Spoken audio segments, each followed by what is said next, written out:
Hi everyone, welcome back to my channel. My name is Daniela, and on this channel we do crafting with a cocktail, where we make crafts and cocktails all in one segment.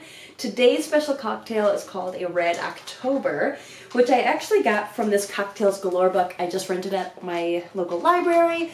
If you're interested in it, I'll see if I can find the link to link it down below, but I have felt in a rut lately about what to make drink-wise, and I'm like, duh, there's a zillion resources. So I rented a book and made myself a Red October, which is fitting because it's October.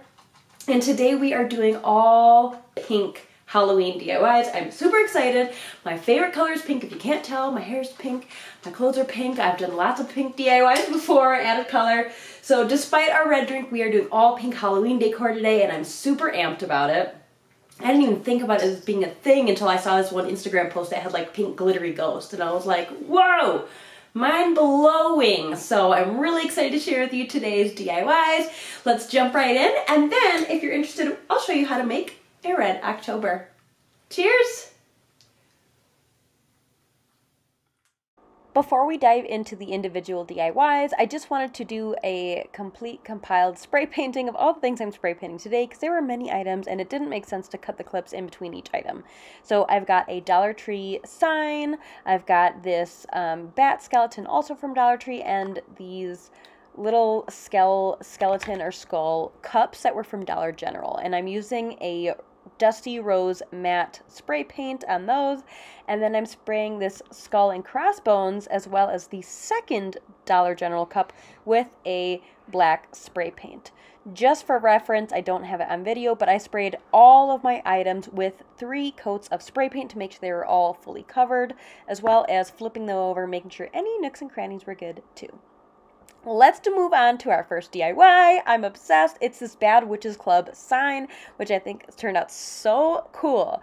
I'm using my Dusty Rose sign, like I said, that was a Dollar Tree sign, and my spray painted skull and crossbones, and I'm just kind of eyeballing where-ish I want to put it down before I glue it, because I do have some words from my Cricut. I made my Bad Witches Club words on there, and I'm out of transfer tape, so I used some stenciling vinyl, and yeah, this was rough, but I will have to re-up on the transfer tape. Now, you totally can do this without a Cricut. You can do it yourself with Sharpie markers. You could use some stickers from Dollar Tree or elsewhere. I just really wanted to customize it myself with my own type of calligraphy and the curvature of the words and everything, so I did it on my Cricut design space. Now I'm just pressing it down. I tried to center it as best as possible. If you guys know me, you know I like to wing it. I don't really measure stuff that much, which sometimes, you know, comes and kicks me in the butt. But this time it worked out perfectly fine. So I've got my Bad Witches on top, then kind of, you know, made sure that I had enough space to fit my skull and crossbones before putting club at the bottom. And easy as that. Like I said, you could totally use stickers for this, or if you have good handwriting or want to make it a little bit more personal, you can just use a marker or like a paint marker or a Sharpie or whatever you want to do. Now, I did realize somehow like the teeny tiniest bit like ripped off of my letter H, but you honestly can't tell in this sign at all, so I just left it as is. And now I am figuring out where to put my skull and crossbones and erasing my original marks, because I don't want those to show up in case I'm kind of adjusting where it was. By the way, this little like plastic skull and crossbones sign did have a loop on it, like with the same plastic thick material, and I just cut it off before I spray painted it. I tried hot gluing it down as is, and it really did not stick. As you can see, it's hollow inside, so it was really difficult to stick to those thin little edges. I literally tried this twice, and A, it did not work, and B, I ended up putting it crooked, and then I had to move it anyways. I honestly literally got so frustrated, and I accidentally dropped a cup of water during all this. It was a hot mess. I genuinely had to take a break because I was so frustrated about what was happening. So luckily I rubbed all the hot glue off, came off easy peasy, and then I had a really good idea of hot gluing some little tumbling tower blocks or Jenga blocks, Dollar Tree Jenga blocks, into the crossbones part. And this will not only make it sturdier, but once those are hot glued into the bones, I can hot glue the whole sign itself then to the Bad Witches Club sign. And this worked perfectly. So luckily those tumbling tower blocks happened to fit perfectly within those little like hollow bone areas, and did not stretch it out or crack it or anything, just sit nice and flush. They were a little bit raised compared to the sign, but you can't tell at all when you're looking at it. It just really looks awesome. So like I said, I hot glued those inside, and then I put hot glue on the outside and pressed it down onto my sign.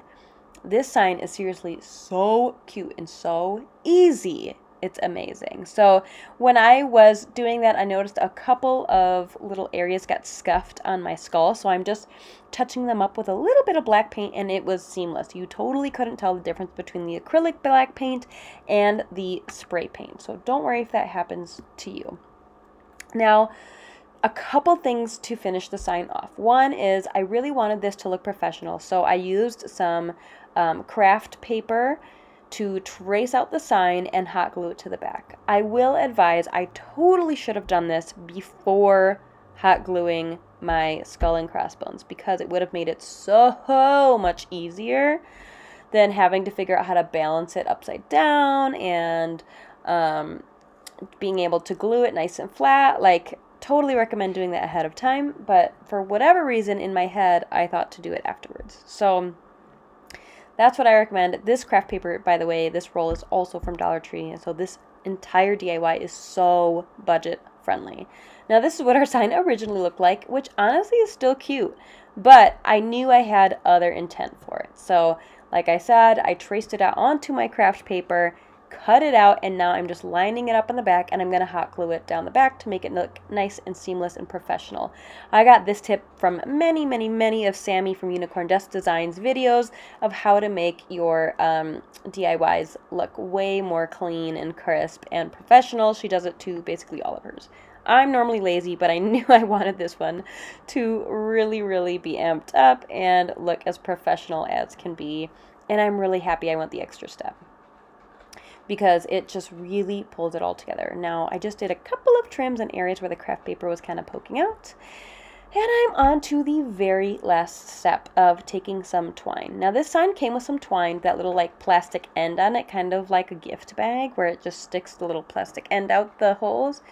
But I didn't like the way that they were sticking out, so I decided to take a new piece of twine, real thin twine, also from Dollar Tree, cut it to size with a little bit of extra, just so that I could tie knots to the ends, because I knew that would look way cuter than those little like plastic tips.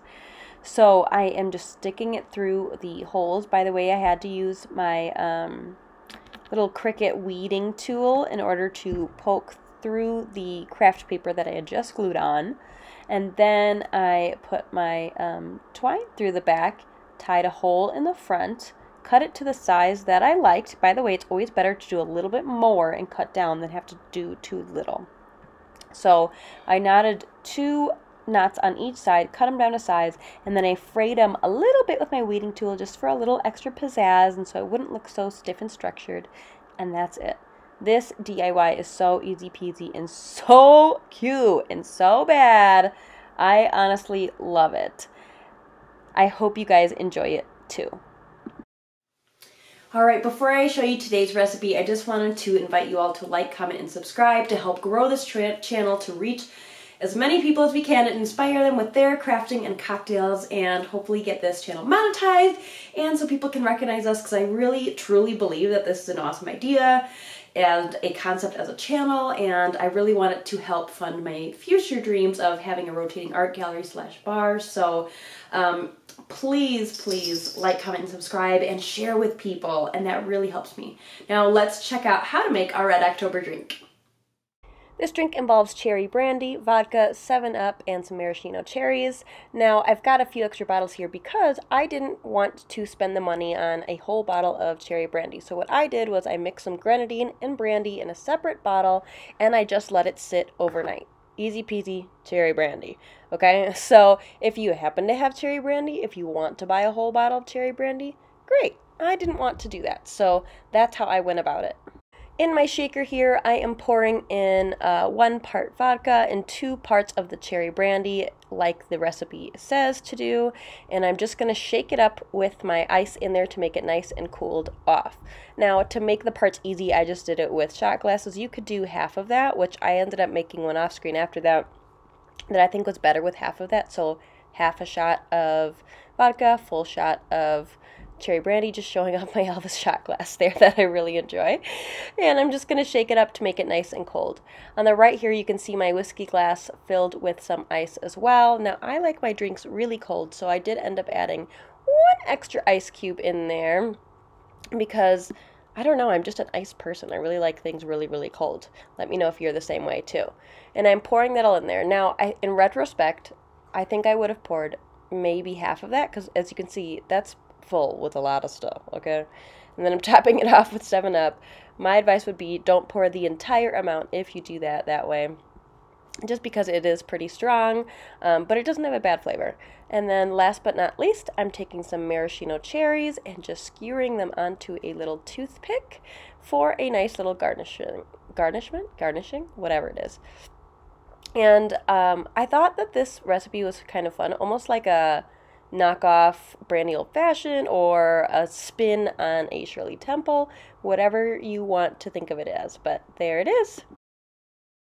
Our next DIY are these little complementing skull vase planters, and I spray painted them earlier, 1 pink and 1 black, but now I'm showing you that I went in with the pink spray paint and just sprayed right into the eyeball to let it drip down, and I did this for both eyes. I'm just showing you one of them here. Now, I thought that would add a nice touch to the pink element, and for the pink one, I wanted something a little extra special as well. So I'm going in with some silver spray glitter. I think I just got this from Walmart, and I did 2 coats of this. I know it's really hard to see in this shot, but it adds such a cute little glittery sheen to it. It makes it almost look like iridescent or something. So I'll show you a close-up again in just a second, but I did 2 coats of this spray glitter. Now here it is again, and hopefully you can kind of see it glistening, just barely if you look hard, but it's really gorgeous in real life. Like, it almost looks iridescent or pearlescent or something. It's really fine silver glitter, so it's not chunky. Now I'm stuffing this with some green floral foam from the Dollar Tree, and then I'm just going to start putting together my floral arrangement. I actually really enjoy making fall and Halloween floral arrangements. I make them every year to sell them. The selling's a little slow this year, but that's okay. I don't know why. I think they're just my favorite ones of the year to really put together because there's so many different fun elements in fall and Halloween decor, especially if you get your florals from the Dollar Tree, which is obviously the most affordable option. So for this one, I am using some glittery white eucalyptus and a little sprig that has some like black, I don't know, almost coral looking stuff on it, as well as a little bat, and some really light pink roses. Now these are all from Dollar Tree, but some of them were bought at different times of year. So like that glitter eucalyptus I think was from Christmas last year, although they are coming out with it again. The little bat and the black kind of springy glittery accent pieces are from Halloween time, and then the roses are just from, you know, year-round picking up flowers when I feel like it. But I just thought I would go with a nice light kind of color palette for this one, and that it would complement that beautiful pastel pink of the skull itself, and it would make our decor a little bit lighter and not too dark and overwhelming. Now here's how our drippy eye skull turned out. I think it looks really cool, and I'm really glad because I was a little bit nervous when I tried spray painting up so close to it about what was going to happen, but it turned out awesome.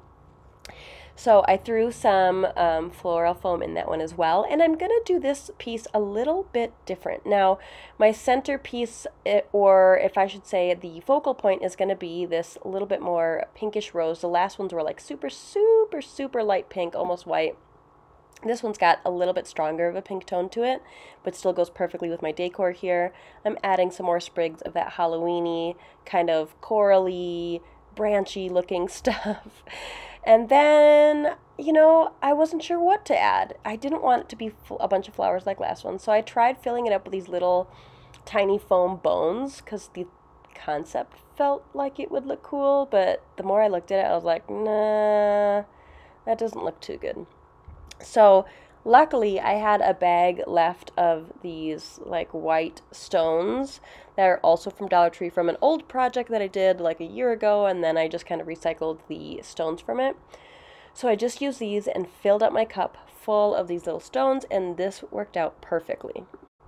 Now, if you don't want to super fill it up, it did fall to the bottom in some of those cracks, you could put teeny tiny pieces of foam to help fill it up, but I just went ahead and put the stones all the way down the crevices and then made sure to really cover the foam on top, and I think it really turned out cute. I'm really excited about how it turned out in the end, and we're about to see the final reveal here.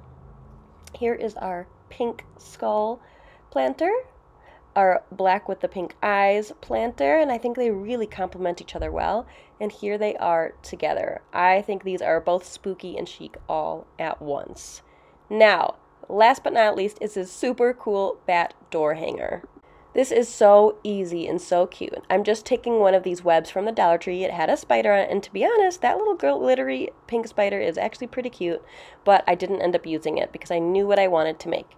I'm just peeling off any pieces that had like chunks of glue left on them or that glittery stuff, and I'm flipping it around so that I know that the hanger is at the top, so that way I know to angle it the right way. And I'm using some of this, I think they call it spooky cloth, but it's that kind of like dingy threaded cloth that just kind of adds a little bit of, well, spookiness to any of your decor. And I just went ahead and cut it in half because it was a little bit too much fabric for me. And I'm figuring out how I want to drape it onto my spider web.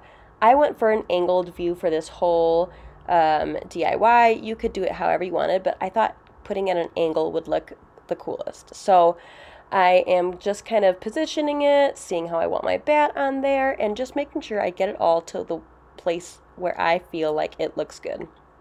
Now, I could have just draped this on the edges of those little ends of the spider webs because they are nice and pokey, but I really wanted to make sure it was secure. So as I draped around, I did make sure to go in with a little bit of hot glue just to secure it into place. So one thing to consider too is when you're draping is to have the loose end, the cut end on the bottom, because it really adds so much more texture than just like a flat rectangular bottom. As you can see, I have all those cool little fraying pieces hanging off the bottom, and I made sure that there's like a little extra fabric hanging off to one side just for some more interest. Now I put my bat on there, secured it into place by just hot gluing its little claws around the web itself, and to secure the back I am just really adding some extra hot glue around the right side because it wasn't necessarily hanging off a prong itself. Like I said, this is so easy and I think it looks so cool. I actually have made this same one with a gold bat as well, which is an option, but I knew that that pastel pink would complement it beautifully. Thanks so much for watching, and I'll see you guys next time. Bye.